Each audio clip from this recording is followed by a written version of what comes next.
د پاکستان تحریک انصاف د بلوګرو لخوا په پیښور کې نه یوازې سرکاري او شخصي ودانو ته زیانونه رسولي دي بلکې ځینو د پی ټی آی بلوګرو پکې په غټې او وړې وسلې هوایي ډزې هم کولې د احتجاج په نوم دغه فساداتو او بلوو کې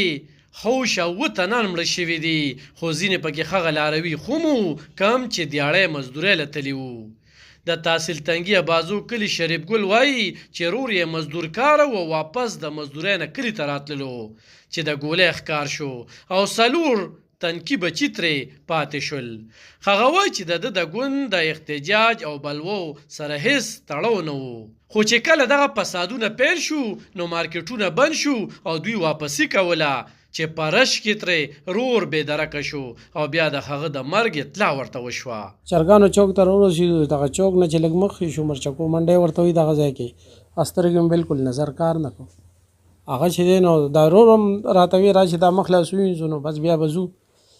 دغه ځای کې چې مخ لاس هم ووینځل سترګو نظر هم بلکل کار نه کړو دغه ځای کې دی زما نه ګډوډ شو چې په موبایل باندې رنګ وکړو نو هغه چې اوچت کړو ما ته یې وایي چې روډ دی لګېدلی هغه بیا رنګ چې راغی زه یو خوا بل خوا ګرځېدم هغه پسې راغه چرسدی اډې طرف ته لاړم مې کو دغه طرف ته چا ویشتې دغه شهیباغ ګیټ ته هغې ته مخامخ تقریبا یوه نیمه ګنټه خو شا زه ګرځېدلی یم هغه لاړم هلته کې مې مریضانو کې ته مړي چې کوم شوي ته هغې کې مې وکتو زما روډ نه و درنې له موږ نه هلته خپله مزدوري کوو لوډینګ کار کوو تپوس د خپل روډ د چا نه و څه کې لاړ سي ما خو ښکاره چا سره څه دغه نه چې لاړم لاشه هسپتال کې راغله پروت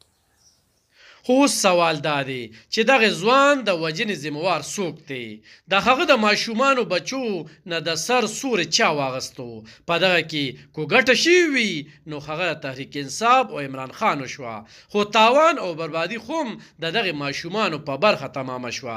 او د کومې پې قاتل چې نه وي معلوم نو د هغې قاتل ریاست دی او باید چې دغه تنان دې ونیولی شي او دې کورنۍ سره دې انصاف وشي د کیمرامین یاسر خان سره علب خان شیرپو خیبر نیوز تنگی 400